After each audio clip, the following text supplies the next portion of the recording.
আসসালামু আলাইকুম, welcome to সেদার Amini kitchen. আজকে আমি সুজি দিয়ে আপনাদেরকে সুজির চুষি পিঠা তৈরি করে দেখাবো। এই পিঠাগুলোকে অনেকেই সেমাই পিঠাও বলে থাকে। অল্প কিছু উপকরণ দিয়েই সহজেই তৈরি করে নেওয়া যায়। আশা করছি আজকের এই সহজ রেসিপিটি আপনাদের সবার কাছে অনেক ভালো লাগবে। এর জন্য প্রথমেই একটা প্যানে নিয়েছি 1 টেবিল চামচ সয়াবিন তেল। তেলের পরিবর্তে আপনারা এখানে ঘিও নিতে পারেন।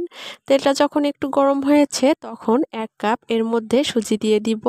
চুলার তাপটা লো হিটে রেখে আস্তে আস্তে 2 থেকে 3 মিনিট সুজিগুলো অনবরত নেড়েচেড়ে ভেজে নিয়েছি।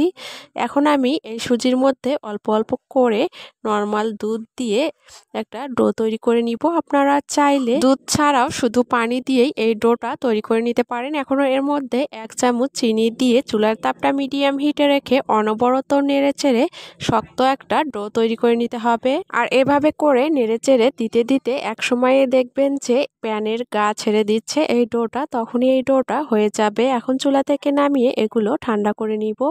একেবারেই ঠান্ডা করে নিব না, একটু গরম থাকা অবস্থাতেই এর মধ্যে আমি 3 টেবিল চামচ ময়দা দিয়েছি। দেওয়ার পরে হাত দিয়ে ভালো করে মথে নিতে হবে। অবশ্যই খেয়াল রাখবেন ময়দাটা দিতে হবে। ময়দাটা না দিলে ভেজে নেওয়ার সময় এই পিঠাগুলো ভেঙে যেতে পারে। আর ডোটা সফট করে নেওয়ার আগে হাতে একটু তেল অথবা ঘি মাখিয়ে নিতে হবে। এখন এখান থেকে অল্প করে ডো নিয়ে এভাবে করে এই পিঠাগুলো তৈরি করে নিয়েছি। একটু বড় সাইজের করে, আপনারা চাইলে একটু ছোট করেও তৈরি করে নিতে পারেন। এখন এগুলো ভেজে নিচ্ছি। এর জন্য চুলার উপরে আগে থেকেই তেল গরম করে নিয়েছি পরিমাণ মতো।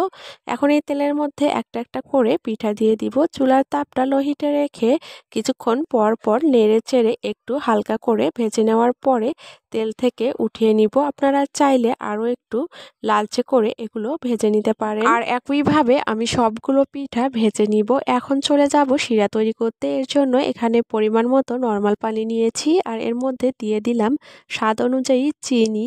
আপনারা মিষ্টির পরিমাণটা কম অথবা বেশি খেলে চিনির পরিমাণটা বাড়িয়ে কমিয়ে নিতে পারেন। এখন এর মধ্যে একটা সবুজ এলাচ আর একটু দারুচিনি দিয়ে দিয়েছি, আপনারা চাইলে বাদ দিতে পারেন।